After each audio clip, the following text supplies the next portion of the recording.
अस्सलाम वालेकुम स्टूडेंट्स। यहाँ पे हमारे पास प्री 9th का लेक्चर है पाक स्टडी का। ये हमारे पास स्टार्ट हो रहा है जी मिंटो मार्ले इस्लाहात पे नंबर 21 पे। 1905 में तकसीम बंगाल की वजह से मुल्क में सियासी बेचैनी बढ़ गई थी। हिंदू और मुसलमान एक दूसरे से बेजार होते जा रहे थे। हालात की नज़ाकत को बांधते हुए वज़ीर हिंद मिनिस्टर जो हमारे पास हिंद मिनिस्टर मार्ले जो है और गवर्नर जनरल लॉर्ड मिंटो ने मिलकर हिंदुस्तान के लिए कुछ इस्लाहात मरतब किए थे। बरतानवी पार्लियामेंट ने इन इस्लाहात के बिल को इंडियन कौंसल्स एक्ट 1909 के नाम से पास किया। आमतौर पर इन इस्लाहात को मिंटो मार्ले इस्लाहात के नाम से याद किया जाता है। इन इस्लाहात के तहत मरकज़ी और सूबाई कानून साज कौंसलों में तोसी कर दी गई और इनके अरकान की तादाद में इजाफा कर दिया गया था। जुदागाना इंतखाब का तरीका राइज करने की मंजूरी भी दे दी कि मुस्लिम लीग ने जुदागाना तरीका इंतखाब के निफाज का ख़ैर मकदम किया और उसे अपनी कामयाबी करार दिया। ये मुतालबा शिमलाबाद के मेंबरान मुसलमानों ने 3 साल के यानी 1906 में लॉर्ड मिंटो से मुलाकात के दौरान किया था। मिसाक लखनऊ 1916 के अंदर जो मिसाक लखनऊ का हुआ था मुआहदा, उसके बारे में जी हमारे पास 1916 में लखनऊ में मुस्लिम लीग और कांग्रेस का मुश्तरका इजलास हुआ। दोनों पार्टियों के दरमियान एक मुआहदा तय पाया जिसे मिसाक लखनऊ का नाम दिया गया। इस मुआहदा में पहली बार मुसलमानों को अलग कौम तस्लीम किया गया था और जुदागाना इंतखाबात के मुतालबे को तस्लीम किया गया था। कबीले ज़ी 1909 में मिंटो मार्ले इस्लाहात में इस मुतालबे को हुकूमत पहले ही तस्लीम कर चुकी थी। मिसाक लखनऊ की बदौलत कायद-ए-आज़म को हिंदू मुस्लिम इत्तेहाद का सफ़ीर करार दिया गया। उसके बाद हमारे पास तहरीक खिलाफत जो कि 1919 में हुई थी। 1914 में शुरू होने वाली पहली जंग अज़ीम में तुर्की ने अंग्रेज़ों के खिलाफ जर्मनी का साथ दिया था। जंग में जर्मनी और इसके हलीफों को शिकस्त हुई। जंग के खात्मा पर अंग्रेज़ों ने अपने हलीफों को साथ मिलाकर तुर्की को सऊदी अरब, शाम, इराक, फ़लस्तीन और उर्दन के इलाकों से महरूम कर दिया, जिससे तुर्की का वजूद ख़तरे में पड़ गया।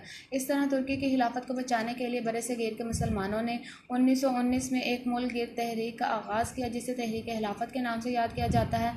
इस तहरीक के मकासद मंदरजा ज़ैल थे और उसके बाद हमारे पास पहला जो उसका मकसद था वो था जी तुर्की की खिलाफत कायम रखी जाए।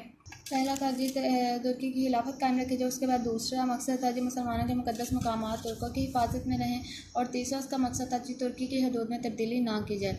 नेक्स्ट है हमारे पास तहरीक अदम ताउन जो कि 1920 में हुई थी।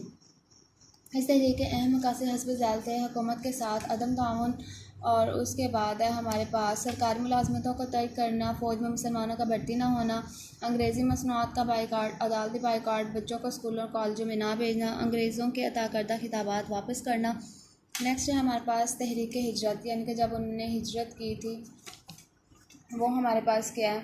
1920 में चंद उलमा कराम ने फतवा जारी किया कि बरसगीर दारुल हरब है, मुसलमानों का अंग्रेज़ों की अमलदारी में रहना जायज़ नहीं है, उन्हें दारुल इस्लाम में हिजरत कर जानी चाहिए। चुनांचे हज़ारों मुसलमान ख़ानदान अपनी जायदादें बेचकर अफ़गानिस्तान हिजरत कर गए। अफ़गानिस्तान ने इनको अपने मुल्क में दाखिले की इजाज़त ना दी और उन्हें मजबूर कर दिया कि वो अपने मुल्क वापस चले जाएँ। जब ये लूटे फूटे मुसलमान वापस आए तो बर्बादी के सिवा उनके लिए कुछ ना था। मुस्तफ़ा कमाल अतातुर्क जदीद तुर्की के बानी ने तुर्की में खिलाफत का खात्मा कर दिया और ये तहरीक ख़त्म हो गई। नेहरू रिपोर्ट है हमारे पास।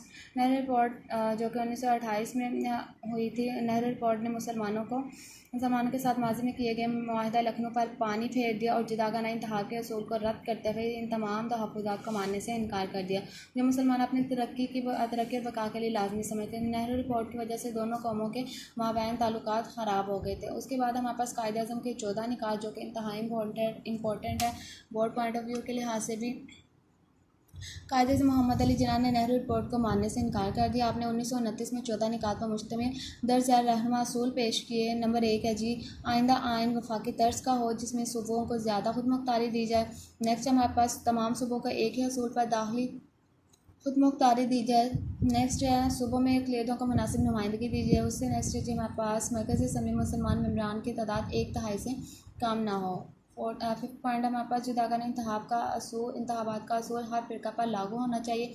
अलबत्ता अगर कोई फ़िरका चाहे तो अपनी मर्ज़ी से मखलूत तरीका इंतखाबात कबूल कर सकता है। नेक्स्ट पेज नंबर 24 पे इसके बाकी ने कहा था हमारे पास सूबों की हदूद में कोई ऐसी तब्दीली ना की जाए जिससे पंजाब, बंगाल और शुमाल मगरबी सरहदी सूबा खैबर पख्तूनख्वा की मुसलमान अक्सरियत मुतासिर होती है। तमाम लोगों को यकसा मजहबी आज़ादी दी जाए। अगर कोई मसूदा कानून किसी ख़ास फ़िरके से मुतल्लिक़ और उस फ़िरके के 3/4 अरकान इस मसूदा के खिलाफ राय दें तो इसे नामंजूर समझा जाए।